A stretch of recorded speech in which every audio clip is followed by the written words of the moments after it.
Hi student, कैसे हो। जैसा कि आप लोगों को पता चल गया है कि जूनियर एडिटर हाई स्कूल वाली भर्ती आ चुकी है, तो उसमें आपका जिन स्टूडेंट के पास साइंस है और उनका 100 मार्क्स का मैथ आएगा और 50 नंबर की आपकी जो है साइंस आएगी। तो स्टूडेंट उसको मद्देनज़र देखते हुए मैं आपके लिए कुछ इम्पोर्टेंट क्वेश्चंस हैं जो हम अध्याय वाइज पढ़ेंगे, जिसका मटेरियल है तो स्टूडेंट्स आपके लिए बहुत महत्वपूर्ण सिद्ध होगा। तो आज पहले चैप्टर के बारे में बात करते हैं, दैनिक जीवन में विज्ञान एवं प्रौद्योगिकी। Clear. Science and technology in daily life. Student बात करें विज्ञान और प्रौद्योगिकी की, तो सभी को पता है कि विज्ञान जो शब्द है, विज्ञान शब्द है जिसे साइंस बोलते हैं, ये वि प्लस शब्द से मिलकर बना हुआ है, जिसका अर्थ होता है एक विशेष प्रकार का ज्ञान, अर्थात परिष्कृत ज्ञान अथवा विशिष्ट ज्ञान। इस प्रकार विशेष ज्ञान या जानकारियों के क्रम को विज्ञान कहते हैं, जो हमें अनुभवों एवं वैज्ञानिक तरीकों के माध्यम से प्राप्त होता है। क्लियर। बात करें स्टूडेंट, वैज्ञानिक खोजों में भारतीय तथा विदेशी वैज्ञानिकों के योगदान को निम्नलिखित बताया गया है।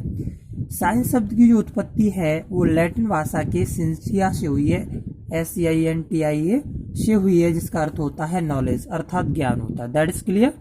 बात करें स्टूडेंट्स, तो जगदीश चंद्र बोस ने पौधों में चेतना शक्ति की खोज की थी। इन्होंने कैस्कोग्राफ का आविष्कार किया था, जिसके माध्यम से पौधों में होने वाली वृद्धि को मापा जाता है। That is clear. तो पौधों में होने वाली वृद्धि को मापने वाले उपकरण का नाम कैस्कोग्राफ है। क्या है? कैस्कोग्राफ। और इसका आविष्कार किसने किया था? जगदीश चंद्र बोस ने। That is clear. बात करें स्टूडेंट, प्रोफेसर सतीश धवन प्रमुख भारतीय वैज्ञानिक थे। इनकी बात करें, भारतीय कृत्रिम उपग्रह आर्यभट्ट तथा रोहिणी का प्रक्षेपण इन्हीं के अथक प्रयासों का ही प्रतिफल है। तो पूछा जाए कि प्रोफेसर सतीश धवन अंतरिक्ष भारतीय वैज्ञानिक केंद्र के जो है जो भारतीय हमारे थे, उनका नाम क्या है? तो प्रोफेसर सतीश धवन था और ये भारतीय वैज्ञानिक थे। That is clear. यहाँ से हमारा आर्यभट्ट और रोहिणी का जो प्रक्षेपण किया प्रोफेसर सतीश धवन के प्रमुख और अथक प्रयास का ही नतीजा है। That is clear.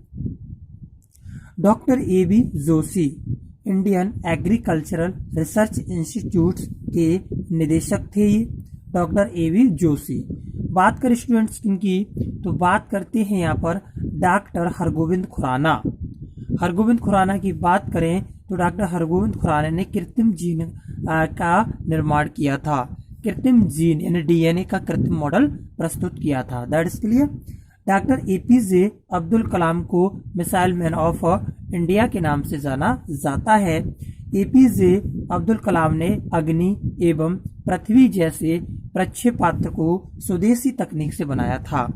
Doctor APJ Abdul कलाम ने कई जो है अपनी रचनाएं लिखी है, जैसे विंग्स ऑफ फायर, है ना, अग्नि आदि, इन्होंने जो है अपनी रचनाएं लिखी हैं। That is clear. बात करें स्टूडेंट्स, तो इतना पता चल गया वाटसन एवं क्रिक ने DNA का जो है द्विगुणित संरचना प्रस्तुत की थी। और बात यहाँ पर आ रही है जीन की, तो जीन के बारे में स्टूडेंट मैं बता दूं कि DNA की जो है द्विकुंडलित संरचना वाटसन एवं क्रिक ने दी थी, और जो बायोलॉजी शब्द है वह किसने दिया था? लैमार्क एवं ट्रेवेरस ने दिया था। That is clear. बात करें स्टूडेंट्स, तो कुछ प्रमुख विदेशी वैज्ञानिक और इनकी खोजें, तो स्टूडेंट्स इनके बारे हम देखेंगे क्या क्या है। तो एडवर्ड जेनर, इन्होंने वैक्सीन का निर्माण किया था। किसका किया था? वैक्सीन का निर्माण किया था। अर्थात तो एडवर्ड जेनर ने क्या किया था, जो है ये आपका माता मोती जला होती है, खसरा होता है, इसकी वैक्सीन बनाई थी। That is clear. फ्लेमिंग ने पेंसिलिन की खोज की थी। किसने की थी? फ्लेमिंग ने पेंसिलिन की खोज की थी। ये प्रतिजैविक एंटीजैविक दवा है। That is clear. वैज्ञानिक गैलीलियो ने दूरबीन का आविष्कार किया था। सर आइजैक न्यूटन ने गुरुत्वाकर्षण की खोज की थी। मार्कोनी ने रेडियो का आविष्कार किया था। तो ये जो है इतनी जो आविष्कार है उनका श्रेय इन वैज्ञानिकों को जाता है। बात करते हैं स्टूडेंट्स, जैसे ही सैमुअल कॉट ने रिवॉल्वर बनाई थी, है ना, राइट ब्रदर्स ने हेलीकॉप्टर बनाया था, बुशवेल ने पनडुब्बी बनाई थी। तो बहुत सारे इस तरह से आपके क्या हैं, आविष्कार हैं। That's clear. बात करें स्टूडेंट प्रौद्योगिकी की, टेक्नोलॉजी, तकनीकी शब्द की उत्पत्ति, यानी टेक्नोलॉजी को तकनीकी बोलते हैं। तो तकनीकी शब्द की उत्पत्ति ग्रीक शब्द टेक्निक्स से हुई है, जिसका अर्थ है कला। अर्थात तो बात कर सकते हैं इसका पर्याय लैटिन भाषा का शब्द टैक्सीर है, जिसका प्राय बुनने तथा निर्माण करने से होता है। That is clear. बात करें स्टूडेंट्स, ऑफिस के अनुसार तकनीकी विज्ञान का प्रयोग कला में होता है। तकनीकी विज्ञान का प्रयोग कहाँ पर होता है? कला में होता है। क्लियर। बात करें स्टूडेंट्स, तो इतना आपको पता चल गया कि एडवर्ड जेनर ने टीका अर्थात वैक्सीन की खोज की थी, जो कसरा और माता के लिए लगाया जाता है। फ्लेमिंग ने पेंसिलिन की खोज की थी। गैलीलियो ने दूरबीन की खोज की थी। सर आइजैक न्यूटन ने गुरुत्वाकर्षण की खोज की थी। मार्कोनी ने रेडियो का आविष्कार किया था। यहां तक आपको कोई परेशानी नहीं होनी चाहिए। That is clear. बात करें स्टूडेंट्स, तो देखेंगे टेक्नोलॉजी के बारे में मैंने बता दिया। ऑफिस ने क्या कहा था? तकनीकी विज्ञान का प्रयोग कला में होता है, ये ऑफिस ने क्या कहा था। That is clear. और डॉक्टर हरगोविंद खुराना को कृत्रिम मॉडल के लिए नोबेल पुरस्कार मिला था। A.B. जोशी ने इंडियन एग्रीकल्चर रिसर्च इंस्टीट्यूट्स के लिए अपना निदेशक के रूप में कार्य किया था। तो प्रोफेसर सतीश धवन अंतरिक्ष केंद्र है, जहां से उपग्रह भेजे जाते हैं। आर्यभट्ट और रोहिणी इन्हीं के द्वारा किए गए प्रयासों का फल है आज। That's clear. तो इतना सारा कैसोग्राफ की खोज किसने की थी? तो कैसोग्राफ की खोज किसने की थी? सर जगदीश चंद्र बोस ने की थी। यानी कि पौधों में होने वाली वृद्धि का पता लगाने के लिए कैसोग्राफ का प्रयोग किया जाता है। दैट्स के लिए यहां तक आपको कोई परेशानी नहीं होनी चाहिए। आइए आगे थोड़ा सा पढ़ते स्टूडेंट्स, देखिएगा। दैनिक जीवन में विज्ञान और प्रौद्योगिकी, science and technology in daily life. विज्ञान एवं प्रौद्योगिकी के माध्यम से आज परिवहन के क्षेत्र में अनेक आविष्कार हुए, जैसे बस, ट्रेन, हवाई जहाज आदि। दैट्स के लिए बात करें स्टूडेंट्स, तो आगे हम बात करते हैं, थोड़ा सा देखेंगे। विज्ञान एवं प्रौद्योगिकी के विकास द्वारा अनेक प्रकार के संचार साधनों का विकास हुआ, जैसे टेलीफोन, डाक तार, फैक्स, समाचार पत्र, पत्रिकाएं व ईमेल आदि। विज्ञान के उपयोग से शरीर के आंतरिक भागों की जांच, अल्ट्रासाउंड, एक्सरे, एंडोस्कोपी इत्यादि की सहायता की जाती है। आधुनिक युग में मनोरंजन के आधुनिक साधनों का आविष्कार विज्ञान की ही देन है, जैसे सिनेमा है, रेडियो है, टेलीविजन है आदि। विभिन्न प्रकार के वस्त्र, खाद्य पदार्थ एवं दैनिक उपयोग की वस्तुओं के उत्पादन के लिए विज्ञान में सरलतम साधनों का विकास हुआ। कृषि के क्षेत्र में वैज्ञानिक आविष्कारों के प्रयोग से कृषि उपज में पर्याप्त वृद्धि हुई, जैसे ट्रैक्टर, ट्यूबवेल, कीटनाशक दवाएं, रासायनिक उर्वरक आदि। That is clear. बात करें इसमें, जैसे विज्ञान एवं प्रौद्योगिकी के माध्यम से अनेक संचार साधनों का उदय हुआ, जैसे मुद्रित सामग्री, श्रव्य दृश्य सामग्री, दूरदर्शन, कंप्यूटर तथा अध्ययन केंद्र का विकास हुआ। विज्ञान एवं प्रौद्योगिकी के माध्यम से आज अनेक आधुनिक ईंधनों का प्रयोग किया जा रहा है, जैसे कोयला, पेट्रोल, डीजल, प्राकृतिक गैस तथा मार्स गैस आदि। स्टूडेंट्स बात करें थोड़ी सी, तो यहाँ देखेंगे स्टूडेंट्स किसकी बात करेंगे, आगे हम थोड़ा सा देखेंगे। अब हम बात करते हैं किसकी, देखिएगा।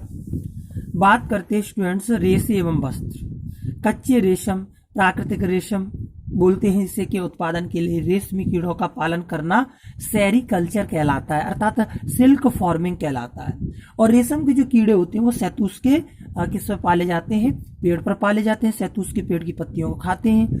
और जो नर होता है वो अपनी मादा की जो है एक स्मेल आती है, गंध आती है, बहुत दूर से पहचान लेता है और उसी दिशा में चलना स्टार्ट कर देता है। रेशे एवं वस्त्र पोशाक जिन्हें हम पहनते हैं कपड़े से निर्मित होते हैं। कपड़े प्राकृतिक तथा कृत्रिम स्रोतों से प्राप्त रेशों से बनाए जाते हैं। That is clear. रेशम कीट के कोकून से रेशे मिलते हैं। रेशम कीट शहतूश के पेड़ों पर रहता है, सभी को मालूम है। क्लियर। बात स्टूडेंट्स आगे करेंगे तो हम देखेंगे, बात करें कि रेशम कीट शहतूश के पेड़ों पर रहता है। रेशमी वस्त्र उत्पादन शीर्ष सबसे ज्यादा उत्पादन शीर्ष पर कर्नाटक तथा असम है, और कर्नाटक के तट को कर्नाटक तट बोलते हैं, और असम में उमियम झील है ना। असम में एक सींग वाला गेंडा पाया जाता है, सभी को मालूम। रेशम का धागा एक प्रोटीन संरचना है जो ताप का कुचालक होती है। क्लियर। आगे बात करें स्टूडेंट्स तो देखेंगे, थोड़ा सा आगे हम बात करते हैं, आपको ले चलते हैं थोड़ा सा आगे। तो देखिएगा स्टूडेंट्स, देखेंगे हम बात करें स्टूडेंट्स किसकी, थोड़ा सा जैसे तंतु, फाइबर या रेशा, तंतु, फाइबर या रेशा, इसकी बात करें स्टूडेंट्स तो देखेंगे तंतु एक प्रकार के रेशे होते हैं जिनसे धागे धागे बनाए जाते हैं। ये दो प्रकार के होते हैं। प्राकृतिक तंतु, जो तंतु पादपों या जंतुओं से प्राप्त होते हैं उन्हें प्राकृतिक तंतु कहते हैं। जैसे आपका कपास है, रुई है, कपास की खेती जो होती है काली मिट्टी में अत्यधिक अच्छी होती है, गुजरात वगैरह में ये कपास की खेती कई जगह होती है। रुई है, जूट है, सिल्क है, इसको रेशम तथा ऊन आदि ये प्राकृतिक तंतु है। जंतु से प्राप्त तंतु रेशम तथा ऊन आदि हैं। पादपों से प्राप्त तंतु रुई, कपास, जूट, पटसन आदि हैं। संश्लेषित रेशे की बात करें तो रासायनिक पदार्थों से बनाए गए तंतुओं को संश्लेषित तंतु कहते हैं। क्लियर। जैसे पॉलिएस्टर, नायलॉन, एक्रिलिक, रेयॉन आदि। क्लियर। ये संश्लेषित रेशे हैं हमारे। वस्त्रों की बात करें तो वस्त्र तागे या धागे से बने हुए होते हैं। वस्त्र बनाने के लिए तंतुओं को तागों में परिवर्तित किया जाता है, फिर उनके क्या किए जाते हैं, वस्त्र बनाए जाते हैं। पादप तंतु, रुई को कपास भी कहा जाता है, सभी को पता है। अंग्रेजी में कॉटन कहते हैं। रुई एक प्राकृतिक तंतु है जो हमें पौधों से प्राप्त होता है। इससे तेल के लैंपों के लिए बत्तियां बनाई जाती हैं। कपास की रुई को कपास के फल से प्राप्त किया जाता है। कपास के फल परिपक्व होने पर कपास गोलक से कपास हस्तचयन द्वारा अलग कर लिया जाता है। रुई की खेती के लिए उष्ण जलवायु तथा काली मिट्टी सबसे उपयुक्त होती है। जैसा कि मैंने बताया था आपको, गुजरात, महाराष्ट्र, पंजाब, हरियाणा, राजस्थान, तमिलनाडु तथा मध्य प्रदेश में रुई की खेती सबसे बड़े पैमाने पर की जाती है। बात करें तमिलनाडु को तो तमिलनाडु के तट को कोरोमंडल तट कहते हैं। महाराष्ट्र और गुजरात के तट को कोंकण तट कहते हैं। गोवा के, महाराष्ट्र और गोवा के तट को कोंकण तट कहते हैं। गुजरात के तट को काठियावाड़ तट कहते हैं। पंजाब को 5 नदियों की भूमि कहते हैं, सतलज, ब्यास, रावी, चिनाब, झेलम। हरियाणा की बात करें तो हरियाणा में हरियाली ज्यादा होती है। राजस्थान में आपकी इंदिरा गांधी नहर है। क्लियर। इंदिरा गांधी नहर है राजस्थान की, और राजस्थान क्षेत्रफल की दृष्टि से सबसे बड़ा राज्य है। तमिलनाडु तथा मध्य प्रदेश में रुई की खेती बड़े पैमाने पर की जाती है। रुई कपास का उपयोग कपड़ा, अस्पतालों में मरहम, पट्टी, बैंडेज, रजाई, गद्दे, तकिया आदि के रूप में किया जाता है। ये तो सभी जानते हैं, नॉर्मल चीजें हैं। That is clear. आगे स्टूडेंट्स बात करें तो जूट के बारे में बात करें। किसके बारे में? जूट। देखिएगा, पटसन तंतु को पटसन के तंतु से प्राप्त किया जाता है। इसकी खेती वर्षा ऋतु में की जाती है। साधारणतः जूट की फसल पुष्पण अवस्था में काटते हैं। इसे भारत में प्रमुख रूप से पश्चिम बंगाल, बिहार तथा असम में उगाया जाता है। वस्त्र बनाने के लिए तंतुओं को धागों या तागों में परिवर्तित कर दिया जाता है, फिर उनके वस्त्र बनाए जाते हैं। जूट के तने को जमे हुए पानी में रखकर गलाने की प्रक्रिया को अंग्रेजी में रेटिंग कहा जाता है। क्या कहा जाता है? रेटिंग। कपास एवं जूट प्राकृतिक बहुलक यानी कि सेलुलोज होते हैं। कपास एवं जूट प्राकृतिक बहुलक पॉलीमर सेलुलोज से बनता है। बात करें स्टूडेंट्स आगे देखेंगे तो देखें कताई। रेशों से तागा बनाने की प्रक्रिया को कताई कहते हैं। कताई की प्रक्रिया, इस प्रक्रिया में रुई के एक पुंज या गुच्छे से रेशों को खींचकर ऐंठते हैं। ऐसा करने से रेशे पास पास आ जाते हैं और तागा बन जाता है। तकली की बात करें, किसकी? तकली की। तकली क्या है? कताई के लिए एक सरल युक्ति हस्त तकुआ का उपयोग किया जाता है, जिसे तकली कहते हैं। क्या कहते हैं? तकली। यह तागा धागा भी है। क्लियर? बात करें स्टूडेंट्स, आगे बात करेंगे हम, तो देखिएगा, हाथ से चलाई जाने वाली एक अन्य प्रचलित युक्ति को कताई में उपयोग करते हैं, जिसे चरखा कहते हैं। बात करें स्टूडेंट्स, तो थोड़ा सा आगे देखेंगे, बुनाई है, बंदाई या निटिंग है। तो इसमें क्या है? स्वेटर है, मौजे हैं, मेजपोश है, इनमें बनाया जाता है। जो इंपॉर्टेंट बिंदु हैं वो ये हैं आपके, जैसे पीईटी पैट, पॉलिएस्टर का प्रयोग ऊनी वस्त्र निर्माण के लिए नहीं किया जाता है। नायलॉन का तार इस्पात के तार से अधिक प्रबल होता है। क्लियर? ये इंपॉर्टेंट चीज है आपकी। जुराबें, रसलें तथा टूथब्रश आदि नायलॉन द्वारा बनाए जाते हैं। एजुसेट का तात्पर्य शैक्षणिक उपग्रह से होता है। भेड़, याक तथा ऊंट के बाल से ऊन प्राप्त किया जाता है। अल्ट्रासाउंड तथा एक्सरे से शरीर के आंतरिक भागों की जांच होती है। एक्रिलिक कपड़े एक कृत्रिम फाइबर है होते हैं जो पेट्रोलियम उत्पादों से निर्मित होते हैं। इसका उपयोग वर्तमान में कपड़े, कम्बल, कालीन, धागे, शॉल, स्वेटर, धागे आदि में किया जाता है। टेलीफोन लाइन की सहायता से जुड़ा नेटवर्क इंटरनेट कहलाता है। विलियम रोटेंसन ने एक्सरे का आविष्कार किया था। क्लियर? तो यहाँ तक स्टूडेंट्स आपको कोई प्रॉब्लम नहीं होनी चाहिए। इससे आगे मैं आपको अब जो है ऑब्जेक्टिव मल्टीपल चॉइस के माध्यम से आपको बताऊंगा। तो थैंक यू क्लास। एक बार इसको रिवाइज करें, फिर हम मल्टीपल चॉइस की बात करते हैं, जिसमें आपको सारी चीज़ों के जो क्वेश्चंस आएंगे उनकी हम बात करेंगे। जैसे नायलॉन का तार इस्पात के तार से कैसा होता है, जो है कृत्रिम रेशा कौन सा है ना, सबसे ज़्यादा जूट कहाँ होता है, इन सारी चीज़ों पर हम क्या करेंगे? चर्चा करेंगे। Thank you class. आपका दिन अच्छा हो। और आज 18 तारीख है, 18 है, और 18 तारीख को ही हमारा एग्ज़ाम है अप्रैल में।